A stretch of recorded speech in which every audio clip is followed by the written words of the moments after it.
Intimidating, unjustified, unnecessarily frightening, and in some cases unlawful. Those are the conclusions of an investigation into some of the actions of New Zealand's police during a raid near this Maori settlement almost 6 years ago. These pictures show days after the raid, but at the time around 300 police officers, many armed, descended on a tiny and isolated Maori community and at sites in Auckland and Wellington.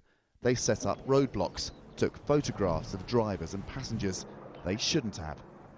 All vehicles leaving Rotoki were searched by armed offender squad members, not just those vehicles police believed to be transporting an offensive weapon. People were affronted. We apologise. That shouldn't have happened, and we did interpret the legislation, in particular very specific areas, wrong. Almost 6 years after the raids, the people affected still remember, still bear the scars of the police's actions that day. It's something you just read about in the movies. They look like the terrorists, not our people. I don't think the whole valley should have been shut down for a handful of people. There were a lot of people hurt here, and the majority were our children. To this day, they don't have much faith in police. They're scared of them. The police suspected that an armed militia was running training camps, possibly for people to fight the government for independence.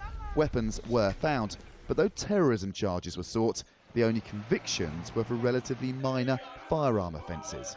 Tame Iti is still on parole for one of them. I had run several training camps that never attempt to kill, to create a chaos in our community. Tame Iti says people in his communities are considering legal action, while New Zealand's government considers whether it should offer a formal apology for the way police acted. New Zealand's police minister says valuable lessons have been learned from what happened almost 6 years ago. The key now, she says, is for the police to ensure they rebuild broken relationships. Andrew Thomas, Al Jazeera, Wellington.